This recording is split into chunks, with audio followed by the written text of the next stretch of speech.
আজি ভাৰতবাসীৰ কাৰণে এটা বিশেষ দিন 15 আগষ্ট। এই দিনটো ভাৰতবাসীৰ বাবে এটা তাৎপৰ্যপূৰ্ণ দিন। কাৰণ আজিৰ পৰা 78 বছৰ আগতে আজিৰ নিচিনা দিন এটাত 1947 চনত ভাৰতবৰ্ষই ইংৰাজৰ স্বাধীন হ'বলৈ সক্ষম হৈছে।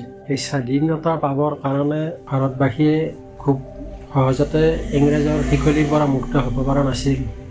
তাৰ বাবে এটা দীঘলীয়া সংগ্ৰাম কৰিবলগীয়া হৈছিল ভাৰতবৰ্ষৰ অধিবাসীসকলে।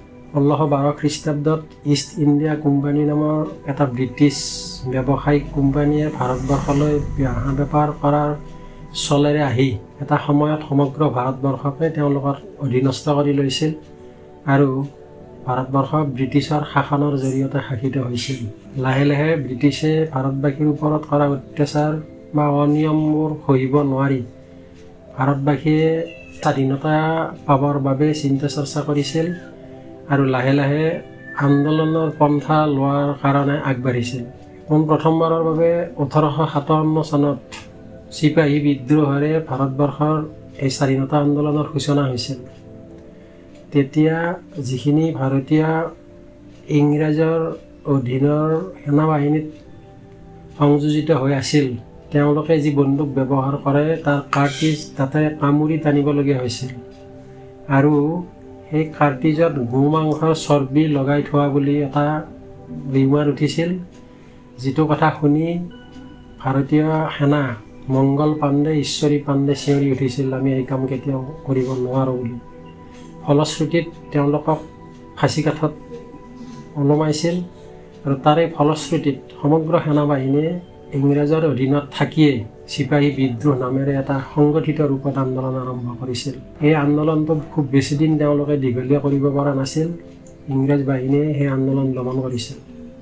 তাৰ পৰৱৰ্তী সময়তো চেকাচৰকাকৈ ঠাই বিশেষে আন্দোলনৰ কাৰ্যসূচী চলি আছিল যদিও 1885 চনত ভাৰতীয় জাতীয় কংগ্ৰেছ গঠন হোৱাৰ পিছৰ পৰাহে সুসংগঠিত ৰূপত এই আন্দোলনে ভৰপক লৈছিল।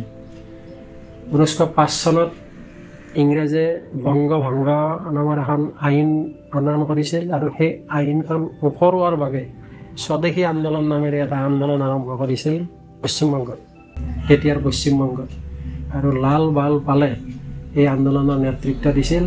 ফলত সেই আন্দোলন খুব দীঘলীয়া সময়ৰ কাৰণে কৰা সেই আন্দোলনৰ ফলশ্ৰুতিত ইংৰাজে বংগ ভংগৰ সপোন সত্যাহাৰ কৰিবলৈ বাধ্য হৈছিল। 1916 চনত গোপাল কৃষ্ণ গোখলে তেতিয়া দক্ষিণ আফ্ৰিকাত আইনৰ ব্যৱসায় কৰি থকা মোহনদাস কৰমচাঁদ গান্ধীক ভাৰতবৰ্ষলৈ উভতি আহি আন্দোলনৰ নেতৃত্ব দিবলৈ আহ্বান জনাইছিল আৰু তেওঁৰ আহ্বান বা অনুৰোধৰ প্ৰতি সঁহাৰি জনাই মহাত্মা গান্ধী ভাৰতলৈ উভতি আহিছিল আৰু জাতীয় কংগ্ৰেছত যোগ দিছিল। সমগ্ৰ ভাৰতবৰ্ষ ভ্ৰমণ কৰি তেওঁ ইয়াৰ ইতিহাসখিনি জানি লোৱাৰ পিছত 1921 চনত অসহযোগ আন্দোলন নামেৰে সুসংগঠিত ৰূপত এটা আন্দোলন আৰম্ভ কৰিছিল। 3 বছৰমান ধৰি এই আন্দোলনটো চলিছিল। এই আন্দোলনে এটা সময়ত হিংসাত্মক ৰূপ লোৱাত সেই আন্দোলন মহাত্মা গান্ধীয়ে বন্ধ কৰি দিছিল।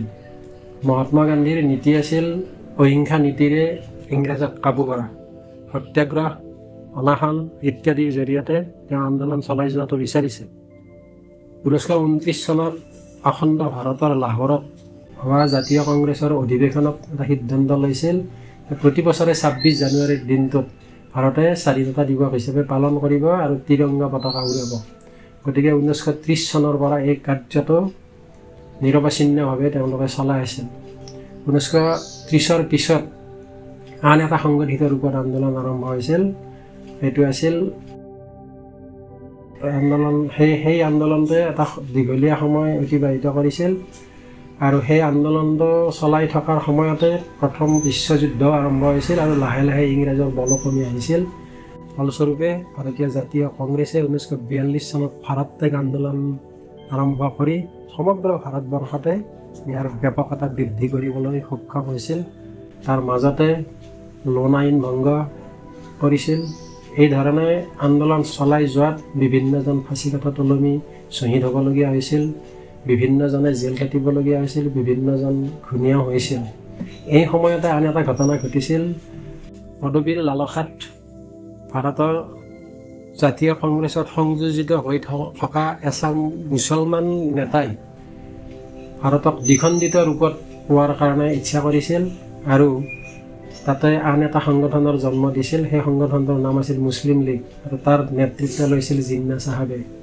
ফলশ্ৰুতিত এই ভাৰতীয় মুছলিম লীগ আৰু জাতীয় কংগ্ৰেছৰ মাজৰ বিসম্বাদটো ক্ৰমান্বয়ে বাঢ়ি যোৱাৰ পৰিপ্ৰেক্ষিতত ইংৰাজে সেই সুবিধাটো গ্ৰহণ কৰি 1947 চনৰ 14 আগষ্টত পাকিস্তানক আৰু 1947 চনৰে 15 আগষ্টত পিছৰ দিনটোত ভাৰতবৰ্ষত স্বাধীনতা দিয়া বুলি ঘোষণা কৰিছিল। এই ধৰণে আমি আজিৰ দিনটো পাবলৈ সক্ষম হৈছোঁ।